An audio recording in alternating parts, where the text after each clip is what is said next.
Hello and welcome to Interactive Distractions, episode number 505. My name is Chris Fricchio, and I am here with Geoff Chorney. What up, everyone? And Jason A. Striker. Oh, hi, how are you? I'm good. So we were off last week. We couldn't get schedules to meet up, and I think I was out of town, man. You were out of town, and there was a sickness getting sick. over or something like that. Yeah, so it was just all like messed up. We were like, we're just not going to do it. We're just going to take a week off. So much needed rest. But today we're going to do some distractions and then some news, and that'll be our show. But it's been a couple weeks, so let's see what's up. Geoff, what's up, man? How you doing? Hey, I'm just finally coming down from being sick. I think this started almost a month ago now. I remember when we recorded on like a Sunday, and I was like, oh, it's hitting me that night. So Tanya had it a week before me, and she went. I got it the week after, which I guess that makes sense if she did a week before me. She went to the doctor 2 weeks ago because hers wasn't going away, and she was 3 weeks in, and I was in my second, and turned out she had pneumonia. So, oh geez, walking pneumonia. So she got the what is walking pneumonia? I was going to ask the same question. Like, what's the difference between like pneumonia? You're not bedridden. You don't like. It's not that bad. It's basically just a bacterial infection that they can that can clear up pretty easily. So they gave her like antibiotics and stuff like that. So then I was like, well, if she has it, I probably have it. And I had a doctor's appointment for something else. Getting old, huh? Like a week this week. And I tried to bump it up because I'm like, well, if I have pneumonia too, I'd rather figure it out sooner than later and get on the antibiotics. But they weren't able to bump me up. And then by the time I saw my doctor, I was pretty much fine. And he just asked me a few basic questions. And I'm like, no. He's like, yeah, you probably don't have it then. I was like, okay, cool. I'll take your word for it. Yeah. But it was a pretty rough. The first 2 weeks were rough. Then it was just a cough I just could not get rid of for like. It finally went away, or started to go away like a few days ago. So just been on the up and up since then. Good. Yeah. That's good. So other than that, just the lingering cough is the worst. It's like dude. And it's the worst because you know you're fine. But like if you go out or if you're at work or something like that, you start like everybody looks like stay the fuck away from me, man. It's like a wet, gross cough. Like it's not like one of those like dry heaving ones. It's like there's phlegm like everywhere. It's like it wasn't pretty. I'm just like I basically stayed home. I like to call that a productive cough, Geoff. Yeah. Productive, like it's doing something. It's doing something. Yeah. It doesn't hurt as much either. The first couple weeks were painful. Like my throat was killing me from coughing so much, and just like well, I'm glad you're on the mend. That's good. Thanks, man. That's it. I think. Okay. Jason, how was your trip? Spent a week down in Florida. We got a bit of bad news the day that we left. Our plane got canceled. So we had to drive down. Which was fine for me because I can't drive, so I just got to play video games. Yeah, and like watch stuff that I had downloaded. So it was fine for me. What was on the agenda for the trip then? For like retro stuff, I put aside some beat 'em ups. I also had the rest of Ranma to watch, and also I got this documentary called In Search of Darkness. It's there's two different versions of it. There's the 80s version, and then there's a new version that's it's like a half of the 90s. So on the trip down, I got through the 90s, which is it's like a 6-hour documentary on like 4 years. So as you can imagine, the 80s one was considerably long as well. So but I watched that entire thing during the week. It was great. It's fantastic. Like a ton of shit that I wasn't even familiar with. Like nice. it was really surprising. So I'm really glad I got that. Yeah, that's cool. And I showed Griffin the end credits because I was a Kickstarter backer. He's like, "Whoa, you helped work on the movie?" I'm like, "Yeah, I'm a producer." Yeah. And I told him air quotes around it. Yeah. Then I told him how it really was, and he's like, "Oh, okay, all right." Yeah. I just gave him lots of money, so they put my name there. I kickstarted that fighting game. I think Jason did too. That I can't remember what it's called. It was about like the whole New York versus like East Coast, West Coast thing. Jason's I did too. Jason's in the DVD too. Yeah, that was the first Kickstarter I ever did. Same here. I can't remember what it was, but showing friends that, and they were just not impressed. They couldn't have cared less. You're up next. Yeah. The what? Oh, that was it. You're up next. Yes, You're up next. The one. Yeah. Mm-hmm. Yeah. That was my first Kickstarter. Same. That was a big deal for me. I think my second one was Bloodstained. Okay. Yeah. Oh, wow. I think I've only done that. Let's jump in between there. Yeah, it's quite a jump in between there. So. But I didn't get to play much while I was there because the controller fucking freaked out on me and didn't want to work, so I had to order another one, and that took a couple days. So it's like by the time I got to sit down and really play anything, it was like Thursday, and then we decided to leave on a Saturday because we had to drive back. And in case it took too long, we were going to stay at a hotel or whatever. But so yeah, I didn't get to spend a full week while we were there, and I didn't get much gaming in. So. But I got to watch a lot of stuff. That was cool. Yeah, it's always good to catch up on that shit. Yeah. How about Chris? Well, I had to look it up just because I was super curious. I got next. It was I got next. And it was 2012, and I was incorrect. My next one wasn't Bloodstained. It was the Ouya. Oh my god! Yeah, the Ouya. I remember that. That was a thing for like a week. That was it. And now it's just like it's only you just root it and like you can use it for anybody cared about ended up coming out on everything after something that, else. So. Yeah, that's right. Yeah. Towerfall or whatever. Towerfall, yeah. And Clock was a big one. Yeah, I love that one. Time. Yeah. Doing okay here. I have a question for you guys, and I'm gonna keep it on like the video games topic, but I want to talk about something like related. So you guys have seen the movie Ready Player One, right? Yes. Okay. Did we talk about the fact that I was going through the book on the show at all? Probably not. Okay. So I've only seen the movie, and then I know that they released Ready Player 2, the book. So I'm going through. A buddy of mine told me about it. So I'm going through the audiobooks I did Ready Player 1, and now I'm on Ready Player 2. So the book for Ready Player 1, extremely different. Like the overall premise is the same, like just the overarching story, and that's it. Like everything else is different. Like some of the characters are the same, but there are lots and lots of differences. But it's not something that makes me dislike the story of the movie at all. It's just a different way to tell the story, and I kind of liked that. I would suggest if you've seen the movie and you liked it, like check out the book. The book is very, very different. And like the movie, they go and get the goal is to get 3 keys to unlock the door to get the Easter egg, right? In this, there's more stuff. There's like you have to find the key, and then you have to find a gate, and then the key opens a gate, and then there's a trial in the gate as well. So there's more to it. Yeah, it's a very much a big video game quest. Well, the second one, the second book is it rotates around the concept of trying to remember what they call it. The O&I. They call it the O&I headset.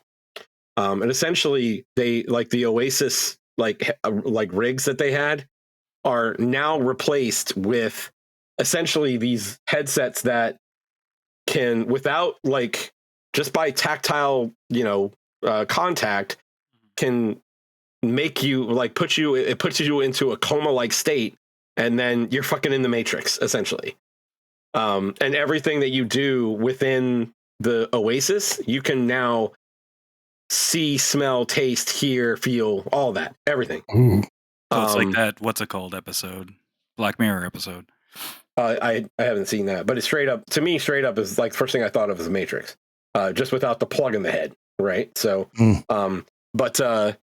so I'm going through that right now, and it's getting really kind of dark and nuts. So you can watch the Black Mirror episode. I'll have to do that. I started watching Black Mirror. A couple that are gaming based that are pretty, pretty okay. interesting. Yeah. Yeah, I did watch a few episodes. The which one? The fighting game one. The fighting game one is you definitely have to watch that one. I want to say it's not called Fighting Vipers, but it's something Vipers, and it's like it's good. It's got an interesting take. But right now I'm in a part where they're hitting all the right notes for me because they're going through a lot of a lot of mentions of Sega stuff. And like they talked about Golden Axe, and they started talking about Phantasy Star, and they started talking about I can't remember the name of the woman but she did a ton of different like music composing for Sega. Like they go really fucking deep on the lore and like everything. I'm super impressed at like how much detail and stuff they like, and how much how much research went into like how they put all this stuff together in the books. It's super interesting. So, but like just to give you kind of an idea, like in the movie, like for the first book, the movie, it was the first key was a race. There's no race in the book at all. There's just not. There's a completely different. Movies, though. Yeah, races are good for movies. That's right. And you know, the actual way to get the first key in the book probably would not translate to a movie to a movie very well. I think the only thing that stayed consistent is both of them involve adventure, and that's it. After that, it's all totally different stuff. But yeah, I've been kind of easing through those, and I highly suggest them. They're really entertaining especially for like Gen X folks like us. Like it's all that shit that we grew up with, right? So it's really cool. But yeah, that's it. Then games. And before we get into the first Monster Hunter, I do have a Monster Hunter related topic here about my journey to acquire Monster Hunter. Oh, no. So I'm finding something new out every day, and it's just funny. So what originally happened, for the people listening and watching who don't know, is when Sony announced those 30th anniversary collection, like the consoles, the controllers, and everything. I was able to secure 2 of the controllers in case somebody I knew weren't able to. Chris wasn't able to get one, so I said, "Okay, well, I'll sell it to you. It's yours. I'll just hold. If I get both of them, one of them's yours." I didn't know at the time if I was going to get both, because you know how messed up that was on day one, where some people's orders were being canceled and everything. Oh, they're just right now. Chris has it. I couldn't get one. I had it in my cart like 3 times, and it wouldn't check me out. So. Yeah, and him living in the States and me living in Canada, it's a bitch to send money back and forth. It's the hoops are just really dumb. They put tariffs on money now. It's crazy. Yeah. So I was like, "Well, don't worry about it. I'll ship it to you. Just pre-order me a new release when something comes around." And then I was like, "Okay, can you pre-order me Monster Hunter Wilds on PS5?" So he's like, "All right, sure, no problem." So he does that. Maybe I think on Wednesday of this or last week, Chris is like, "I just got a notification or he checked the status, and it says that it wasn't going to be delivered till like March 20th." I got an email. I got an email about it. So I'm like, well, fuck, that's not going to work, because like I want to play it for literally a month. Like it said, it was. The new shipping time was going to be between March 25th and March 28th. I'm like, what the fuck is going on with Amazon in Canada? So then I was like, that's weird. So I checked the website, and then I was like, I'm just going to put in a pre-order just to see what it says my shipping date or my delivery date was. And it was a little bit earlier. It was like March 15th or something like that. Well, I'm like, okay, so I'm not going to pre-order it here. I'm not going to do that. So then I pre-ordered it from Video Games Plus online. So I was like, oh, they still have the Steelbook version. And then I was like, but you know what? So I pre-ordered it. Then I was like, well, I do want to play it for the weekend, so maybe I'll just go to the retail store and see if they're still taking pre-orders. So I go to the retail store. Don't name any names. Don't name any names. No, I'm not going to name the name of the store. So I'm in there, and I'm like, hey, you guys still taking pre-orders on the Steelbook? And they're like, oh yeah, we are. So I'm like, all right, cool. So I put down my down payment or whatever, and then we're just kind of shooting the shit for a while, and then eventually he's just kind of like, hey, do you want it now? I'm like, oh, sure. You're in. Yeah, I'm like, fuck yeah, why not? This is like on Wednesday. This hasn't happened to me in a while. Like I think I got Street Fighter 6 a day early or something like that, because it showed something recently showed up early. I can't remember what it was. But it hasn't happened in a while since I started going to this other video game retailer back where I used to live before, where they kind of used to do it kind of regularly. So anyway, I'm like, all right, cool. I didn't play it the Wednesday. I think I started playing it on the Thursday. Whatever happened. And then, so sometime on Thursday, Chris texts me and goes, "Oh no, Chris hasn't texted me yet." I texted Chris and I'm like, "Hey dude, I managed to find it somewhere. Go ahead and cancel the pre-order." He's like, "All right, cool. Yeah, I can still cancel it." So I'm like, "All right, cool." I go to cancel my pre-order on the website for the place that I pre-ordered it for. Yeah. And then they're like, "Okay, well, we can cancel it, but all pre-orders aren't refunded." I was like, "Okay, that's weird."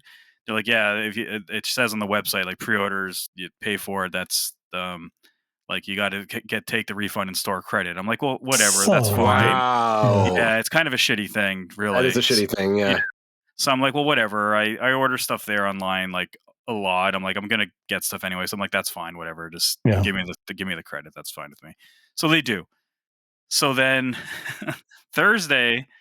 later on Thursday, I get a phone call and they're like, "Hi, this is Geoff." I'm like, "Yeah, like this is so and so from GameStop. Your copy of Monster Hunter Wilds for the PS3 is in. You can come pick it up tomorrow." And I was like, "Fuck, I pre-ordered it from GameStop." So now I have, right now, at the time, I had 3 copies technically of Monster Hunter Wilds. I got the one that How many was that? 4? Is that 4? It's the one I have in my hands. Yes, because including the one that you were going to cancel is 4. So the one in my hands, the one at GameStop. Jason, he really wanted this fucking game, dude. Yeah. And the steelbook. And the steelbook. He wanted repeat steelbooks. I usually write down whenever I pre-order a game, and I did not have it on my notes. Like I checked, I was like, Monster Hunter Wilds. I literally had beside it, Chris pre-ordered for me. That's what I had there. I do not. I was going to say you had to do that before we made that agreement. Like, oh, it 100% was before that. It was probably when I think it was when the Steelbook was announced. I think Jason linked it in our Discord, and I was like, well, now I have to pre-order it because it was a Steelbook. So I think that's when I did it. So anyway, and then it turns out I get a text from Chris today being like, "Oh shit, they shipped the one that I pre-ordered for you." So that's going to get here next week because it's going to get here like on the 5th or something. So like I'm like, fuck. So I'm gonna like that was on me. I have to go to GameStop tomorrow and be like, can you put my pre-order on something else? Because I'm not taking this home with me. Yeah. So I had to tell that story because I mentioned it to Chris. I'm like, oh yeah, it turns out there's more to this story. I just didn't get around to canceling it because it was like I think it was when did I tell you that? Was it Thursday that I told you that? That it was like, what? That you were going to cancel it? It was Thursday, yeah. Yes, you told me that you had already ordered it, and I said I was going to cancel it. And then Thursday and Friday. It was Wednesday or Thursday. It was Wednesday. It was the day that I got it, yeah. Either way, this week was fucking busy for me, and I just never got around to it. And then for the past, for all of, yesterday afternoon and today, I was playing Monster Hunter. So it was yesterday that I got it. And I was like, while I was playing Monster Hunter, I got the email that said, "Oh, Monster Hunter shipped." I'm like, oh, fuck. Why don't you act like an adult, and anytime you're taking a shit, that's when you do stuff like that. That's when you cancel your pre-orders. That's when you cancel your stuff online. That's what you do. But that's Balatro time. When you're pooping. That's true. Yeah. Anyway, we can talk about Monster Hunter the game now. Now that I technically have 4 copies of it. He was so excited. So yeah, I am. I'm glad we actually got to play past like the first opening mission and like 1 or 2 more hunts. So that was nice. Mm-hmm. But I don't know where you guys want to start. But I am. The more I play this game, the more I see how much quality of life improvements they put into it, and I love them all. They are all so great. What are some of those? Because to me, they won't stand out. Because they won't stand out. So I don't think so. To me, the mount is the first thing. Oh, like the mount is huge. Rise. Was it? Okay, so the mount, and then did the mount also automatically go to where it needed to go? Because that shit's awesome. Right. And then you got a GPS. Yeah. On a chicken. On a chicken reptile. Not a chocobo. Not a chocobo. And then you can carry a secondary weapon, so you can flip out like in the middle. Just go back to your mount and switch out. And I think probably my favorite part is being able to sharpen while you're riding. Like, see that you can do in Rise too. Yeah, can you? Okay. Mm-hmm. Yeah, I didn't play enough of Rise. I probably played like 20 hours of it. I didn't even finish the story. The mount in this one is just a progression of the mount in Rise. Okay. So with the addition of like like you just said, second weapon and stuff, and also having its own item pouch and shit. Oh yeah. Yeah, like the items will be sent to the secret, throughout the hunt. Like I was on a capture quest, and it said, "Oh, we've added some traps to your mount. You can go and grab them if you want." I'm like, "Okay, all right, thanks." And the cat puts them down now. Like yeah. Like I know we talked about that, and picks them up after they can if they don't get set off. Yep. They'll pick them up, and that's amazing. So I know we talked about that during the beta. Picking the cats. Do you guys have them speak in English or no? So English for now. Like, so I think until I get more acclimated to what things they have to say, like because they'll say like when they're trapping something or when something's ready for trapping, so that they do relay helpful info for sure, or when they're coming in to heal and stuff like that. Yeah, they'll tell you straight up. Just a wow. Yeah. What the fuck is that? Yeah, I did this. I have it on English too, and I started it out on the feline language, and then realized that they were doing so much, and they were saying something every time they did it, and I would miss the text prompt of what they were doing, and that was so. I was probably like 2 or 3 hours in when I was like, "No, I just need to switch it to English now." I am not a fan, to be honest with you, but like it is helpful to hear what they're doing. It's been. Yeah. It's useful information that they're giving you. Yeah. But I gotta say, like, the monster variety in this one, I haven't played a lot of them. I played the shit out of World, and I played a bit of Rise, and that's it, pretty much.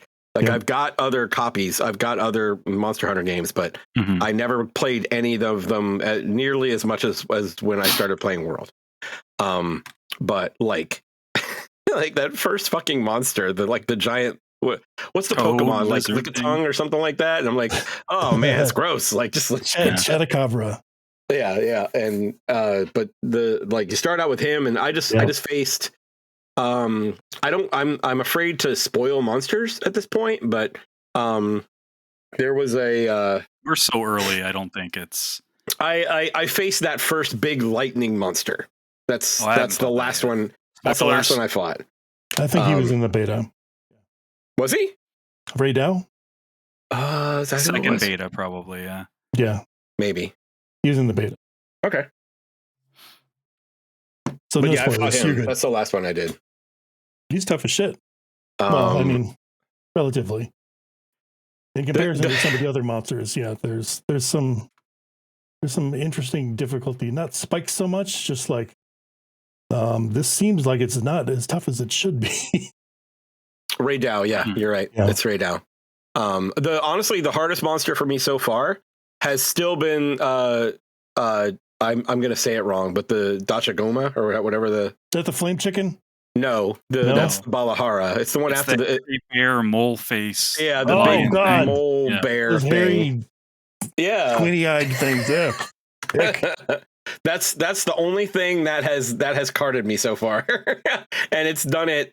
I think Geoff, you and I were talking, and like I was facing the fire chicken. Yeah, I was facing the fire chicken, and I saw the Dashaguma, and I was like, oh, I'm going after that. And he carded me twice, and I'm like, I'm not going to go after that anymore. I did the exact same thing. Yeah.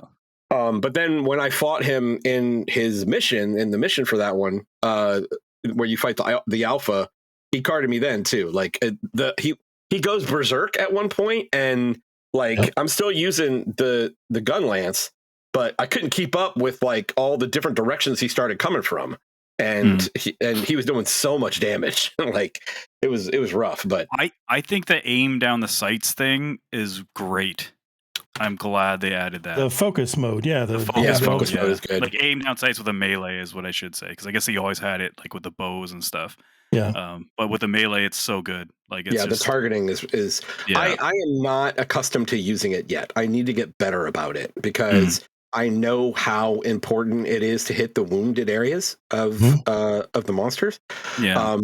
But I will say that I love especially when I get them knocked down, when you hold the aim and you hit R1 and they do, I don't remember what that's called, but it's like focus attack thing. Yeah, like the special focus attack, and like those are really cool.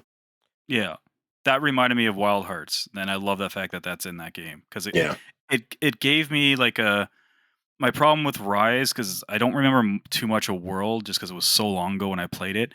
Um, I never felt like I was doing any kind of like cool moves to the monsters as far as I got, because I was like you, Chris. I think I probably put in like 20 hours. But just having these wound attacks in this gives you that moment of like, that was fucking badass in a regular fight, and I really like that. And that's what I liked about Wild Hearts. Wild Hearts did that a lot.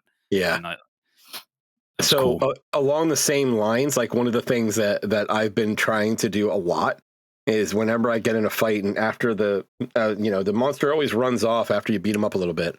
Mm-hmm. And whenever I chase after him, the first thing I try and do is jump on his back. Yep. Because you jump on his back and you can stab and stab and stab until it creates a wound, and then you just dig your weapon in and just fucking wreck. And it's a really, like, it's super satisfying to see that go off. It really is. I haven't played around with a lot of the weapons yet. I want to just blitz through with the one that I'm good at. Yeah, that's what I did. Yeah, I did the lance and bow like pretty much throughout the entire thing. Yeah, I'm doing gun, lance, and bow. I haven't even really used the bow that much. Just focusing on the gun, lance. Oh shit! Yeah, I need to learn it a little bit more though. I'm still, especially if you're in a party, and you get the moments to breathe and just like focus and aim properly. So it's like, so you're doing a shit ton of damage with it. It feels real good, man. That's a good weapon. In a party, I mean, I'm probably going to stick with gun, lance, and just be right in his face and tank the whole time. Like, I just love that feeling, because the monsters, like the gun lance and the regular lance, like that shield could take some shit, man. Oh yeah. And the one thing, and Jason, help me out. Since you were playing lance, when you get in a clash, what are you supposed to hit? Because I don't think I'm doing it. Triangle. Okay, I'm not doing it right. Okay, so hit triangle when you get a clash. Okay. Yep. Because that's super satisfying too. Because even when I accidentally do it, I like reload the lance and fucking stick it in his mouth and fire. It's so good. With so Jason's beat it. Actually, before I ask you, Jason, I want to do a little not a disclaimer, but Jason posted a video on Twitter, or no, Blue Sky, whatever. This is something that I think that Capcom should tell you to do at the very beginning when you boot up this game. Because I thought, like, we talked about the beta, and I thought the game looked very washed out. Yeah. I thought World looked very washed out. That was one of my issues with it back then. I was like, I could not get it to look right. But the video basically tells you how to calibrate the SDR and the HDR. And this game actually has an SDR calibration deeper than what most games would have, because most the SDR is strictly brightness or maybe contrast. And it makes a world of difference. Do this. It's by Blunty is the person who did it. That guy's kind of a blowhard, but is he? He's extremely negative in the space, but he was dead on with this. He was like even in the video, he's like putting people down like within the first 30 seconds or something like that. Well, I did notice that he kind of comes off as like a prick. Like it's their fault they're not doing this right. It's like, well, if they don't know what's there, exactly. Just be helpful, dude. Yeah, exactly. But he had to get some shots in anyway. But it was a 9-day difference when I tried it. And I just did that back on the benchmark, and I was like, wow, holy shit. This looks vibrant now, and then less cloudy. It actually has color, and it pops. It's like, and did you put that in the gaming chat on Discord? Yes. Yeah. Okay, I'll have to find it. And if you're on PC, it depends on if you have HDR enabled. I don't have HDR enabled because I capture stuff better. Yeah.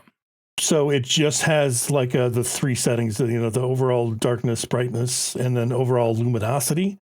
So it's just the 3 settings that I had to fuck with. And the only one that I really had to change much was the overall luminosity, and I had to turn that down. That's it. And it was fine after that. It was great.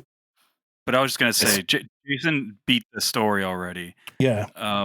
So with you beating the story, for someone like myself, and even, Chris played a lot of Worlds, did you find it more accessible? Because right now I'm finding there's definitely some things that I find it explains better. But overall, I'm still, when I look at some of the menus, I'm like, I don't know what the fuck I'm doing. Yeah, there's a lot of stuff that they hold back and keep close to their chest for whatever reason. but at the same time, you never really have to engage in those systems.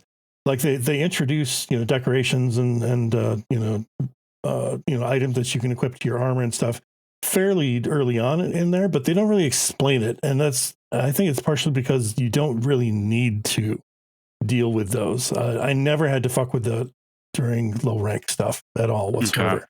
Okay. And then they kind of open things up again. Not to spoil anything, but there's a bunch of systems that kind of show up in high rank. I'll spoil one. That's capturing monsters. They didn't have you capture a monster. Yeah. Even though they give you the ability to craft traps and stuff, they don't make any mention of capturing a monster all throughout low rank. But it's like the first thing that you do when you get to high rank. Yeah, high rank. So beating the story gets you to high rank. Is that correct? Yeah. There's one more thing that you have to do afterwards. There's one more fight, and then you get to high rank proper, I guess. Gotcha. It's when you can craft the high rank versions of all the existing armor and shit. Okay. Gotcha. Yeah, it's tough, man. They held back on a lot of stuff, like I said, and I think that was to make things more accessible. So in that respect, I respect that. I want more people to play this game, and if that's the thing that's keeping them from playing, then yeah, fucking remove it. But at the same time, I don't want to lose what Monster Hunter is all about, and I almost feel like we're losing some of that. Like it feels like you were really just kind of rushed through this story mode to get to the good stuff, and that's 15 hours. That's a considerable chunk of change. That is, right? And it's a lot to ask someone when you're not getting the full Monster Hunter experience, right? So, I think like the inability to properly do the story multiplayer is a huge issue. That's fucked up. That's back to Worlds. It's back to Worlds. Yeah. So you can call an SOS when you're when you finally initiated a fight, but like during cutscenes and stuff, players it kicks you out, right? It kicks you out. So you can't be in the party before you start the mission, right? You have to wait for the SOS. And then after you're done, you defeat the monster, you get booted. So every time you start a new story mission, you have to bring people back in. It's just really fucked up. It's not. It's annoying. Yeah. Like you can set it to. You can set it to just like only accept from link members, which is like your squad or whatever. And they can keep refreshing until they see your thing pop up. Yeah. That's still just a pain in the ass. So yeah, my buddy and I are going to try it tomorrow because we're around the same spot. We're going to try to do it so like it's fine if we have to watch the cutscenes by ourselves, but if we're in like the PSN party chat or like Discord, we can still shoot the shit while we're just like waiting and then be like, all right, are you going to invite me? Am I going to invite you? I don't know what happens here, but it is kind of annoying that they didn't just make it the story pure co-op, especially for people trying to learn the game. Like you said, 15 hours is a big chunk. A big thing. And if the game's not teaching you stuff like how to capture monsters, I'm pretty sure I had to look up how to capture monsters in Rise as well. I think I had to watch a video on that.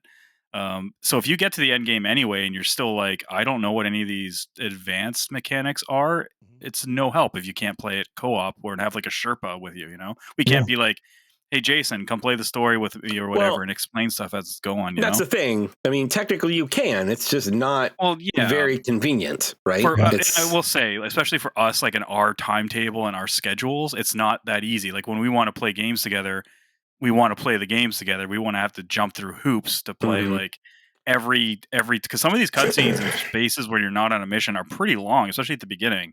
Like there's one section where you got to go back and talk to like a bunch of people in a row, and it's like it can be time consuming.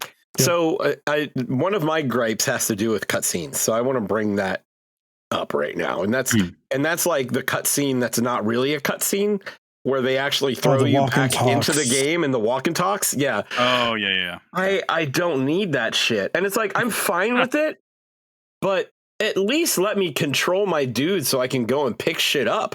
Like, yeah, it was cool in Gears of War in 2006. So if you use like left trigger and aim at something, you can pick it up with your hook claw. You can't do that, I didn't even think about that. I didn't think about that. Okay, that's a good point. But it takes me out of the fucking walk and talk. Like I want to be able to learn what the map is, and I couldn't tell you like where things are located on any of the maps right now because I was constantly scanning the environment, like losing my bearings, looking for fucking mushrooms, looking for little glowies all the time. And there's a lot of them. Like, there's a lot. Yeah. But the good thing about it is that they're all labeled on the map now too. Yeah, they have been since World, but like everything was in World. Yes. I don't remember that. Okay, I believe so. Yeah, definitely in Rise. But I remember going to Capcom actually, and they were showing off World before it had come out, and finding out that they were going to put icons on the map for everything. I had to double check with them. I'm like, "Are you sure you're doing this, Jerry?" And he's like, yeah, they're all on the map. I'm like, fucking A, yes. The rules. Where are the mushrooms? Let's just zoom in and find them. There we go. I found them. Yeah, there's a lot of map vomit or icon vomit when you pull up that map sometimes. And then and then you find what you need. You set a waypoint, you jump on the mount, and you just let it go there. 8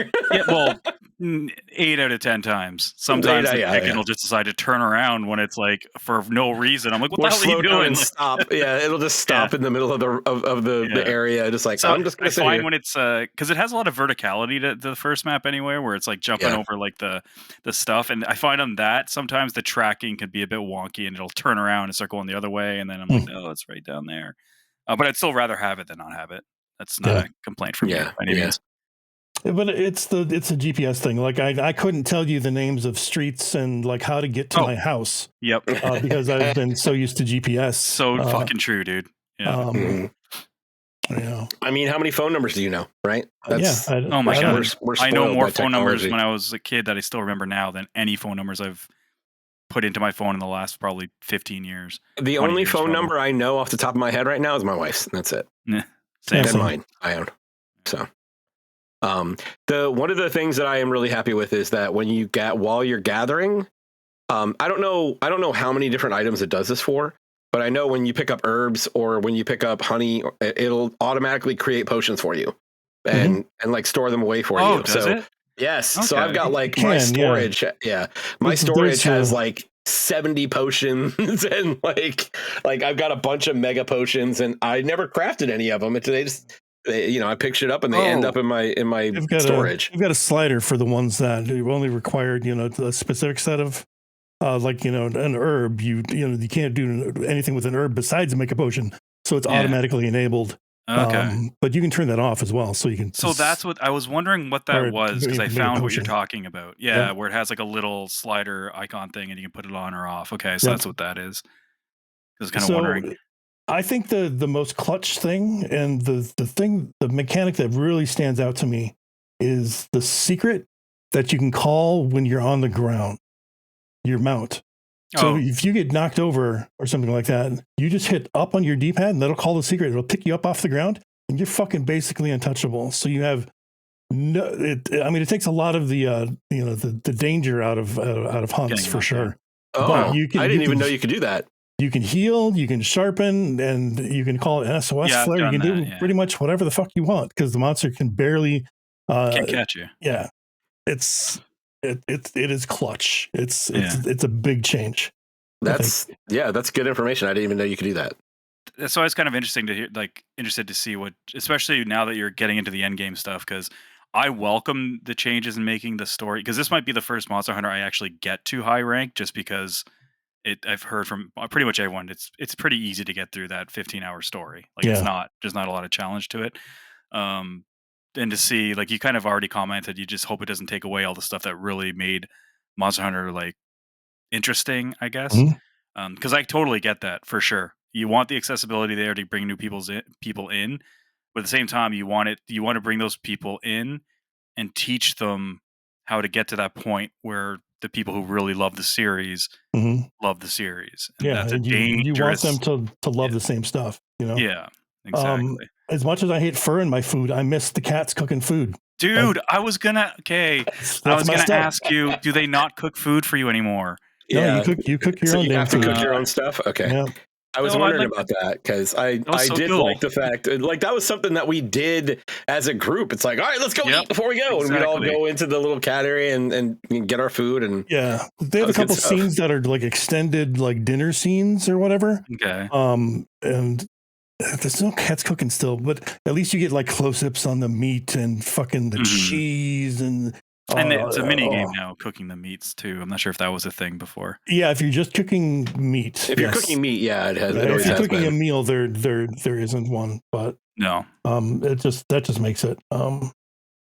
That's another change. Like you don't have to cook before every hunt because it's on a timer now. Yeah, when you cook, that's nice. You get like either 20, 40 or 60 minutes or something like that. And it's straight game time. So if you shut down and come back, it's still there. Yeah, even if you're hanging out in your tent, it doesn't tick down. Oh, that I didn't know. Yeah, you can mess around in your tent all you want. Like, pretty sure. Oh, I love messing around in my tent. Yeah, right. With my cat. Yeah, Palico. Sometimes Alma comes in. Yeah, she does. We're all just having fun in our tent. You tickle her? No, I tickle the cat. I'll tickle the cat. That's right. I forget. Jason's character's name's the Tickler. Yep. Not playing with you. Overall, I'm still just really enjoying it though. Like everything we're saying is kind of nitpicky. God, I'm trying to think of something that I like the art style, but I don't think the game looks that good overall. It's got graphical issues up the wazoo. It's not its strongest point. There's some really cool looking environments, especially later on. But for the most part, you zoom in on that stuff, and it's not that good looking. On PC, they do have a high texture mod, which helps things considerably, but it doesn't run that well. And I guess that's the time to talk about performance. The RE engine doesn't handle open world stuff very well at all. Not so great. And I personally did not have that many problems. A couple hitches here and there, but I'm hearing all kinds of woes of people having bad optimization issues and hitching and shit loading after the fact in a cutscene, and it's all over the place. Yeah. So much that I see like mixed reviews on Steam. Yeah, I see a ton of pop-in at times. I've seen situations where there's like an NPC walking in the background, and it's super distracting because they'll just disappear. Like, and it's not like they just disappear out of off the screen. It's like it gets all staticky and then they just go away. It's like they got beamed up or something. It's weird, but I've seen that a couple times. Are you playing on PS5, Chris? Yes, I'm playing on PS5. Are you doing performance mode? Yes. I would strongly suggest not doing performance mode. I don't know if I can. You won't see a lot of that stuff. Like that stuff's fixed, and I don't think the game looks good in performance mode at all. Well, I will say this: like, what I might try is Jason on the PS5, like when you put it in performance mode, it basically just it removes the cap for frame rate, and they're like, we're gonna try and do 4K 120 hertz, and then there'll be some scaling and blah blah blah. When you put it in quality mode, like it allows you to essentially tell the game how much you want to put into quality. So you can target 30 frames, but it also lets you target 40 frames. Yeah, and I can't remember. I can't remember. It's like. Yeah, I can't remember if it does 50 frames, but like the jump from 30 to 40 frames is significant. Is that only if you have a VRR screen though? Oh, I should try. Oh, it might be specific to 120 hertz TVs. Yeah, because I don't think you have to. Yeah, because it has to be the divisible. Mm-hmm. So I don't know. Do you have a 120 hertz screen? I don't know. Okay. Yeah, maybe that's part of it, but I know that it gave me that option, and I didn't even think about that before. But I might try it at 40 frames and see what happens. I heard that's a good sweet spot console. Yeah, that is kind of it's much better than 30, I think. Yeah. Just anything faster, I think, than 30. It tricks your mind into thinking, okay, we're getting good performance now. Yeah. I have no problem with 30. My eyes get used to it. I'm just like, eh. For me, it depends on the game. Like some games, it's not a problem. I would want to play and for others, it's it's just weird. Like whenever I was playing Dragon Age, like if I ever ran into something where it dropped to 30, it was jarring for that game. Well, you're gonna if it drops, of course it's gonna be jarring. Yeah, but if it's constant, from one to the other. Yeah, if it's strictly 30, that's what I don't have a problem when it's strictly 30. It's when it's and a lot of the performance modes, especially lately, are not even close to locked at 60, so you're getting those drops so often that I'd rather just consistent 30. Then you don't notice it. I don't notice it. But I'll have to give that a shot. So I've got two things I'm going to do today. I'm going to go through the calibration you put up, and then I will also try 40 frames and see what happens. Sweet. Yeah. Word. We've all got homework. That's right. That's right. I am certainly going to play it more after we're done with the show because I'm enjoying it so far. It's definitely the one I'm enjoying the most from the get-go, for sure. But cool. Again, we'll see. I gave 20 each, 20 hours each on the other two. What weapons are you using, Geoff? Using for one of my, I've rolled 2 characters so far because I totally expected it to be fucking multiplayer from when it opens, like easily. But one character is just the longsword, and the other one the dual blades. Okay. Yeah. And mobility and speed with those dual blades, man. Yeah, they're fun. They're a little bit tough to kind of keep it balanced because you have to balance like the rage gauge or whatever, and it's rage gauge. So I gotta figure that out how to do that better. But I mean, that's everyone tells me it's kind of like a fighting game with the weapons. You got to get used to the weapon, know the ins and outs, and your opponent as well, especially with the longsword, which is a lot about counters and feints and stuff. And, I don't know what any of that stuff is yet. So I need to watch a video on like a longsword for dummies type thing. Definitely watch some videos. That'll help considerably. It's just like watching a fighting game tutorial. Nice. Yeah, the lance and the gun lance are pretty conservative weapons, so it's very much about more defense and tanking. But as soon as I finish, I'm going to switch back to with the regular lance. Okay, because I know that you can counter or you can perfect defense with the gunblade, with the gun lance, but I haven't been able to really successfully do it yet. I'm still working on the timing for it. But when I'm done with the story, I'm going to switch back to charge blade and start messing around with that again because that was my favorite in the world. It's such a cool weapon, but it really is hard. It's really hard though. That's why I'm not using it right now. It's like I just want to get through the story. My first Monster Hunter game ever was World, and the first weapon I picked was the insect glaive. Oh shit! I did not know what the fuck I was doing with that thing. That was probably a big mistake. I probably should not have started. I've never really used that. Yeah, it's not my thing. But yeah, they added all the flippy flying around and stuff back from like the first beta that they didn't have it in. Really? And, they improved upon the glaive, opened up its moveset a little bit more because people complained about it. Nice. That's fun. Anything else about Monster Hunter? It's good. It's really good. It's fun. I'm still reserved though because I want to see more of a high rank. It's doing fucking well. Holy shit! Yeah, no kidding. I don't have they had a Monster Hunter that's even come close to that many sales? And on day one, probably not. Yeah, World sold a lot, but World sold well, but like 1.1 million on Steam, like out of the gate on a Thursday on the day it came out, the night it came out. Yeah. That's crazy. Did it ever hit 2 million? I'm sure it got close.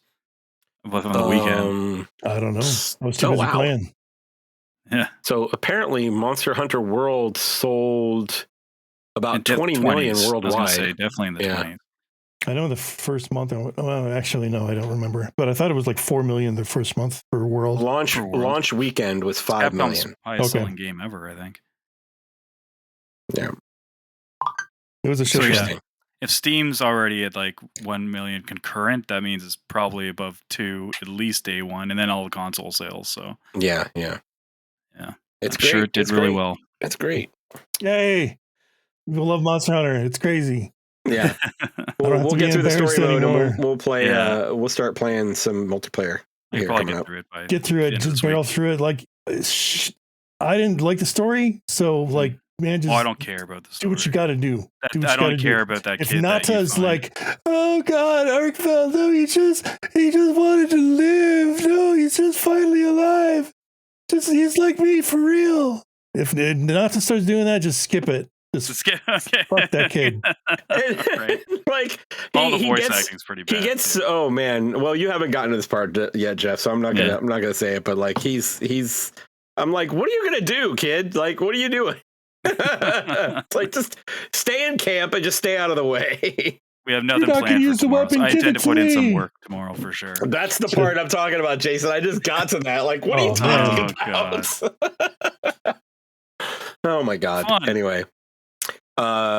Cool. Yeah, definitely gonna get some multiplayer in this week after we finish the story. Word. Let's see. I've got one other thing to discuss. And anybody, what else you guys got? I still got some Avowed to talk about. Okay, you want to talk about that? You want me to talk about indie? Talk about indie first. Talk about indie. Yeah. I finished indie, and I love this game, and I'm really happy that I put it on my game of the year list because it's fantastic. So I did want to mention PC gaming craziness because there was but in the last couple of weeks they released the DLSS or the NVIDIA like proprietary DLSS. So they released a patch for that.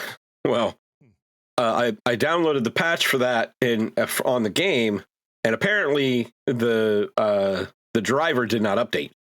So when I started the game, I went from getting 50 something frames, almost like 50 something to 60 frames, to like it at one point was dropping into the single digits. I'm like, what is going on? And then I went and looked, and my NVIDIA drivers weren't updated. So I updated the drivers, restarted my computer, started playing it again. 110 frames. I'm like, okay, there we go. Like it shot it through the roof. So like DLSS is for real, man. But it can be with like certain games. Like I don't know if I'd ever if they're built for it. Yeah, if they're built for it. Like, and that's the thing. It's like I think NVIDIA, like PC gaming used to be like, here are the drivers, and let's hope the game works with the drivers, right? Now there's so many games that they're like that NVIDIA and Radeon are doing like specific patches and specific things for the games, that those are those AAA games are the ones that seem to get the most love and are looking the best because of the extra work that those companies are putting into it. So it's like they can't do it for everything though. So that's the thing. But this one they specifically put in stuff for DLSS, and it worked really well. So, but man, indie, like, the last half of the game is a great ride. Fantastic set pieces. Like we were talking about Giza. After Giza, there's like two back to back, like really cool set piece like areas that just I was completely enthralled in what was happening and I was like. I told Geoff that for the first time since Baldur's Gate, I was playing the game, looked down at my phone, and it was like 3 a.m. I'm like, holy shit, Yeah. So, and that was the time where I was going through Giza and finishing up, and I was doing the last part of it, and then like I couldn't wait to get back into it the next morning, and finished up Giza and went through those 2 chapters of like those 2 big set piece moments, and it was just so cool.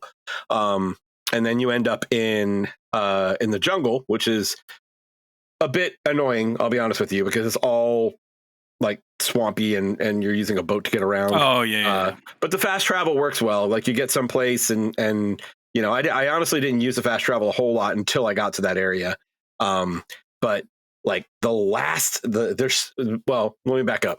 The side missions in this game, do the side missions. There was one particular 100%. One that I was talking to Geoff about where it brings Indy back to his school, and it's completely fucking trippy as shit. And like, I'm so glad that I went out of my way to try and do whatever side missions I found, because each one of them had their own little personality and their own little story to tell. And did you do the one with Indy's ex-student? Yes. Yep. She got a little ambitious, didn't she? Yeah, a little bit. a little bit. But yeah, it's really worth it. And like just front to back, this game is Indiana Jones like through and through, like all the way to the very end and to the way that the last boss is defeated, like it is so like it's so Indiana Jones, like exactly the way the films do it. Like it feels just like it, because the two films. Yes, the first three.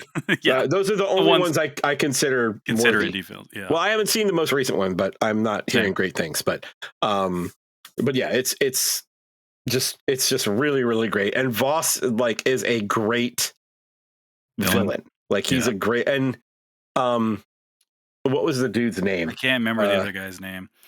Locus. Was it? The giant. So the giant, the guy. Giant. Yeah, you interact with one. Like there's like the part of the story is you're introduced to this like giant race, and the person who plays Locus, one of this character, is Tony Todd or Anthony Todd. I didn't know this, but he apparently passed away like shortly after doing this game, and that kind of broke my heart because he really nailed it. Like I was, when you first run into the character, you have a very distinct way of looking at who he is and what he's trying to do, and then there's like this great character growth arc with him, and it's just he did a great job of portraying that character, and I was really, really happy with the way they treated him. I mean, I don't want to. I'm not going to give anything away, but I think that his character arc was very well done in my opinion. Agreed. And and he's a good role. He's a very important role too. But like just in general, the game just hit all the right things for Indiana Jones. It really felt like I was playing one of the movies, and I'm super happy with it. And then post credits, like I wish more games would do this. I know there's a lot that do, but more games need to still. Post credits, it immediately loads you back into the game right before the points of no return. And it says you can now travel anywhere into the map and go collect all the stuff that you missed and all that other stuff. I'm like, thank you. I love that shit. Like, absolutely do that, because that gives me the opportunity to not worry about like how much I collect throughout, but still be completionist and go back and get it later. So I probably will do that. Like, I enjoyed the game enough that I will probably go back and like fill in all the gaps. And the way they do the maps and everything, where they give you all of the, like, you can earn or find like the map upgrades that show you the locations of everything. Like, I didn't really need a guide for a lot of that stuff, because you find them within the game and you can find them on the map. So just really, really well done game. I'm very happy with it. Very much belonged on my game of the year list, and I'm glad I finished it literally right before I started Monster Hunter. I finished it Friday. I finished it yesterday, like while Monster Hunter was installing. Oh shit! So you're like, hurry up! Come on, man! Right. You gotta. Let's go, Indy. It's like, fuck you, boss. Let's go. I got Monster Hunter. Jones was my 2024 game of the year. Yeah, I mean, I can't fault you for that at all, man. It was super good. It's super good. Yeah, surprised. But that's it for me. Geoff, what do you got? Some more Avowed. Been kicking it with that still. It was funny because the last episode, Jason put the tagline on there, Jason was wrong. And then last week, before we decided that we weren't going to record, we weren't going to be able to do it, I already had in my head that this week's caption or the next show's caption is going to be, actually, Geoff was wrong. But... yeah, I thought that would be pretty funny. The reason being is because the second area of Avowed, that's when I started to see, or what I thought was kind of like the game getting extremely repetitive in terms of like the quests and stuff, and I wasn't really seeing my choices do anything, and all the side quests felt kind of samey. But after that, kind of towards the second half of the second area, it picks up again. So I'm back on the okay. I really like Avowed train. There was a period there where I was kind of like thumbnail. Shit. What? Yeah, I'm like, no, can't use that thumbnail. You can't have it. You can't have a non-Monster Hunter thumbnail now. Come on. No, it's definitely gonna be Monster Hunter for sure. But if it's Geoff wrong, I want to use that one. You can still use it. But okay. Priorities. Context would be a bit weird. But yeah, I'm still really liking it. It starts to it picks up more definitely in the later half. I'm at the end, the last area. I was trying to finish it before Monster Hunter. That wasn't going to happen because where I thought I might have like been really close to the end, I don't think I am. I still think I have anywhere between like 4 to 8 hours left. I don't know. I guess it depends on how much stuff I do.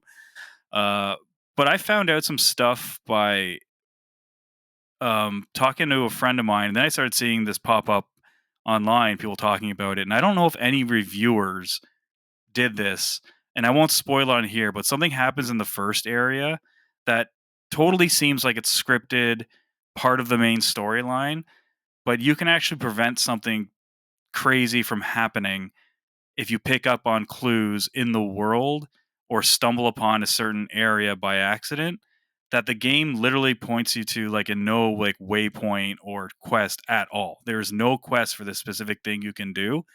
But as I watched a video of it because I'm already past that, I'm like, what? And then he puts all these things together. Like if you play attention to this, it just makes sense. And I was like, holy shit, that is crazy. A friend of mine did it by accident because he actually fell upon this area in the first area where he was able to do what you're supposed to do, and that outcome is completely changed on his playthrough. And mine, I totally thought that this was scripted no matter what, like this is just part of the story, and it's not. And I think a lot of people are starting to find these things now in the game, and I think a lot of like when you see a reviewer, like it reviewed well, I'm not saying it didn't review well, but no reviewers have really like made these comments of how there's some really, really big changes. Because I think that's the way Obsidian kind of is. They're kind of like what's it called? Like Baldur's Gate 3 guys. Larian? Larian like that. Like it's not going to point you in the direction of everything you can do, and all the choices are black and white, and you're not going to see the outcomes right away. Sometimes you won't see them for hours down the road. Like if they're telling the story the right way, you're not going to feel like it's a scripted event. You know, like 100%. Yeah, it's just going to feel natural. Exactly. And you're not going to know unless you played it again or you talk to your friends. Those water cooler moments like that happened. Like this is a small spoiler for the very beginning of the game. There's a girl you meet and it's locked up in a jail. You can let her out. You can not let her out. You can even kill her, I think, at some point. I let her out, took her back to the mainland with me or whatever. She's basically like a criminal. Smuggler. Buddy of mine didn't let her out. He basically just left her in there to rot. And I had to do a mission later on in the first area where you have to get involved with some criminals, whatever, and you have to get something from them. I go down there to talk to them, and one of the criminals wants to kill me. He's like, "Get the fuck out of here," kind of thing, like whatever. But then that girl I saved is in there, and she's like, "No, they helped me out. They helped me before." And I was able to get this item with not a problem. My buddy couldn't. He had to fight them. He had to fight them? Nice. Yeah, because the girl wasn't there or whatever.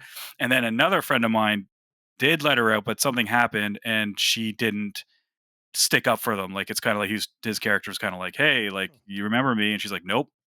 No idea who you are. Wow. So, like, stuff like that. Yeah, it definitely has me intrigued, but it does. I'm still really, really enjoying it. For the most part, the other nitpicks that I probably mentioned last week that I won't get into again, but most of it is because it's not in the level of Baldur's Gate, but it's higher than something like Dragon Age Veilguard in terms of its RPG-ness and like the decisions you make. Outside of course, who knows what the last act, because the last act of Dragon Age is pretty spectacular for that kind of stuff. So that's true. Again, it's one of those spectacle set pieces, right? So yeah, the flow chart. The flow chart for Dragon Age is relatively small compared to something like something like Baldur's Gate. So yes, 100%. I would say not Obsidian. Avowed's kind of along like a Mass Effect, I guess, kind of in that kind of area. But even less black and white. There's no moral system or anything like that, like Renegade and whatever the other one was, Paragon. Yeah, it's nothing like that. It's just your actions are your actions. Yeah, the only thing that when you get towards the end, you definitely need to focus on what weapons and loadouts you want before you probably leave the first area because of how limited crafting materials and stuff are. So it's really cool at the beginning because you can mix and match all these weapons you want to because there's no restrictions. But once you start upgrading stuff, you're pretty much, it's rare you're going to find something that's better than that weapon right when you find it. So you either have to go fully into the new weapon or keep upgrading your existing weapon and gear. But it's not that much of an issue. It's more of like a warning. Don't spread yourself thin because you might find yourself in some pretty tough battles and stuff towards the end. People I've talked to have had that issue where they're just like they're upgrading a gun, a bow, a sword, a shield, like all this stuff, and then when you get towards it doesn't something scale. You're going to stick with. Yeah, basically have a loadout, 2 loadouts, because it's probably best to have like 2 that like with different weapons or kind of similar, and just stick to that probably after the first area and just throw into that and just break down everything. Because it does get pretty difficult if you don't do that, and because it doesn't scale with you difficulty, it's all based on your gear. It's kind of a bit of an uphill battle if you kind of fuck yourself in that way. They did do some adjustments though. They did with the first patch. They did adjust the gear and like the stats and stuff, so it's not as like crazy as it was when it first launched. So I'm not sure how much that helps, but it's fun. I really like it. Who knows where it'll be by the end of the year, but it's a nice fun romp. I would say a little romp, but it's not little. Like I'm almost 40 hours. So, wow. Okay. Yeah, but I'm not mainlining at all. People have been beating it in like 25 hours, like whatever. But they can't possibly be doing side stuff at all. Sure. But yeah, that's pretty much it. Those are the 2 biggies. Jason, did you have anything else besides my heart? A tiny bit of Avowed. I'm a little past the part where you let that girl out of the cell or not. And a little bit of Pirate Yakuza as well. I got about about an hour of that, and I'm really enjoying that as well. But Monster Hunter happened, so everything takes a back seat. Yeah, but no, the combat's fun. It's a fucking Yakuza game. It's great. It's I'm gonna play some more once the Monster kind of cools. It does look fun. I'll probably pick that up on sale at some point. Cool. Yeah, I heard that's a pretty quick burn too. Oh yeah, like 15-20 hours depending on how much you do. That'd be perfect. Yeah, considering it's kind of it's a Monster Hunter tutorial. Basically, that's the thing though. It's like I don't. I feel like I want those games back. It's like, give me back the 15, 20 hour games. Like I want them. Yeah. It's like, I don't need everything to be 80 hours at this point. Let's just give me something I can like bite off and chew a little bit. Yeah. How long did it take you? Did you check your indie timer? Did you 30 something? Okay, that sounds I did a lot of the I did all the side stuff I had I could find, and in Giza, like the maps that I had, I went and did all the collectibles in Giza, but that was but only in Giza. Yeah. So, but I'll probably go back and do all the collectathon stuff at another point in time. Nice. We'll see. What do you think of Avowed for the little bit you played, Jason? Did you like well, you got a little bit past you. What do you think of the combat? Is basically I'm playing third person, and just because that suits me better. But I think I might have to go first person with this because we talked a little bit about hit stop before. Yes. And how effective it is. But I think it's mostly effective in first person mode. When you're in third person, it almost looks like it stutters for a second. I can see that. Yeah. So it's just a weird quirk. That I don't know if I'm enjoying yet. So yeah, I don't think that would work. I might flip between the 2 different modes and see what I like. Because in first it gives it that illusion of weight and like you're coming in contact with something. Yep. Yeah, like it stops literally for a half second and follows through. It's pretty weighty. It's great. Cool. All right. Good stuff. Is that it? Yeah. You guys want to talk a bit of news? Yes, please. Yeah, let's do a bit of news. What do we got?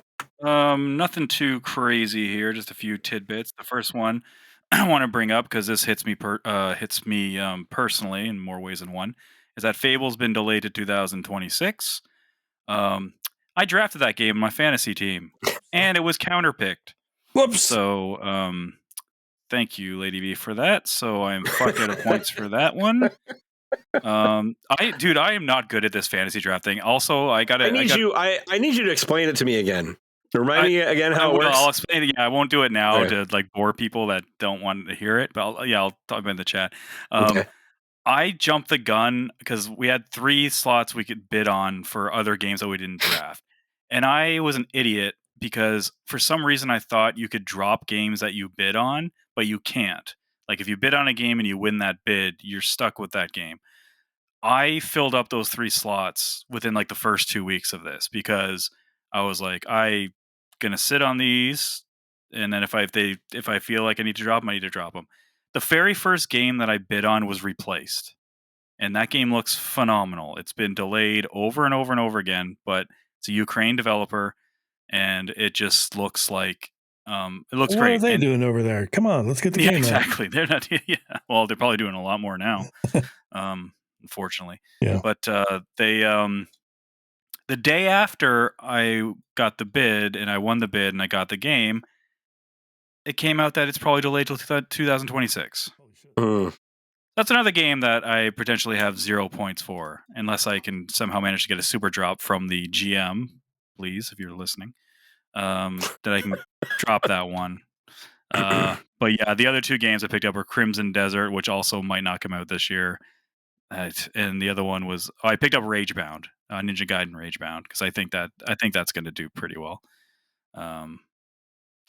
I wanted to pick up Shinobi, but I think that might be too early. But I can't pick up anything unless I could drop something. Anyway, Fable's delayed. That fucking sucks. Actually, I'm for it. There's way too many games this year. Yeah. That alpha, the pre-alpha gameplay looked amazing. Yeah, it looks really, really good. There's of course rumors going around that it was delayed because of Grand Theft Auto or just polish, and then of course there's people saying, well, it's probably to work on the PS5 version, which I'm going to say I don't think that's why it was delayed. I think that was already happening anyway. Like I think Fable's going to launch on PS5 and on Xbox or Game Passes is same day regardless. I don't think that's why the delay is there, but I think they're fixing it to fix her face because it's so ugly. Oh God, she looks like a real person. Why does she look like a Barbie? Right? Oh God. Yeah. But anyway, so that's kind of a bummer if you've been looking forward to that one. Another one I got here is so this is more not so much news, but this is a cool tidbit. Split Fiction comes out like this week. Actually, I think it comes out like this Tuesday.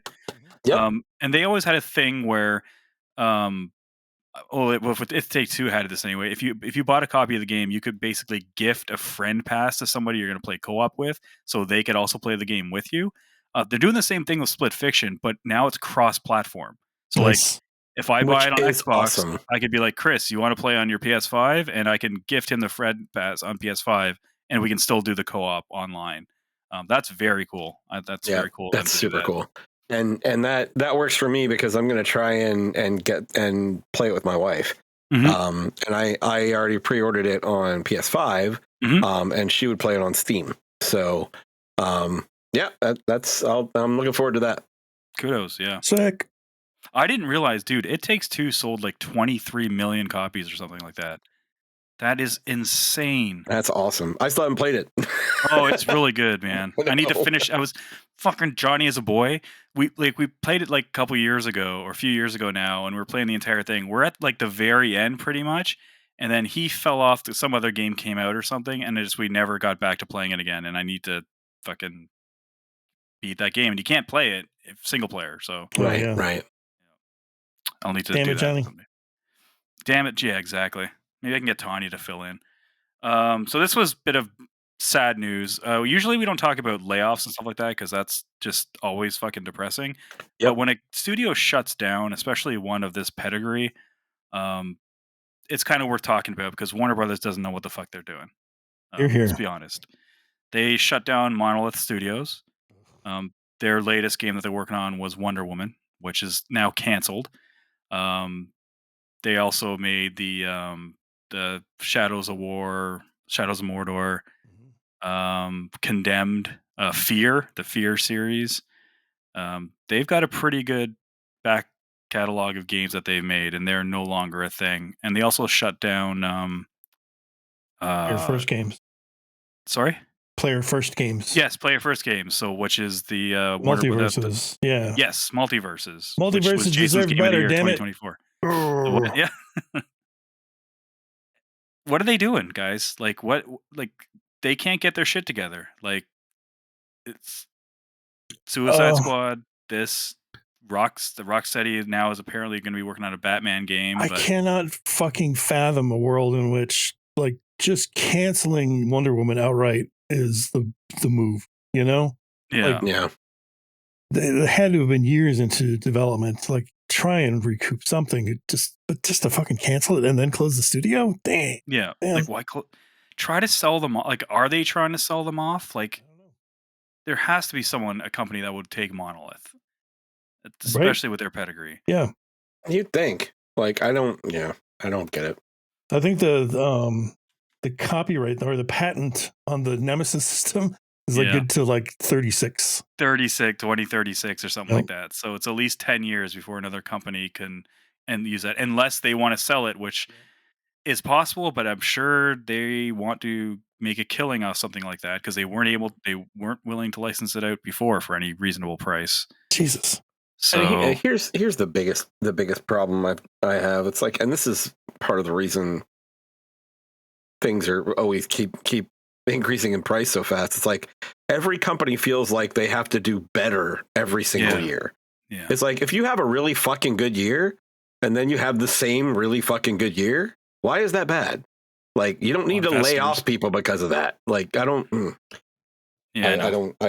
like that. It's the public companies, because investors, they want a quick money. They don't want long term. So they will move their money out of that company, invest somewhere else. That's why. Mm-hmm. So that's the corporate greed. It's unfortunate, but yeah, indeed, that sucks. I want to play Condemned again. That was a good game. Very underrated. I picked up Fear just because it was like 99 cents on Good Old Games. Oh, nice. Okay. I did that as like a little send off or farewell to Monolith or whatever. Nice. I'm like, let me try this again. Yeah, that game. I remember that game being good. I didn't play it till it came out on console, but it was fun. I played the first two, I think.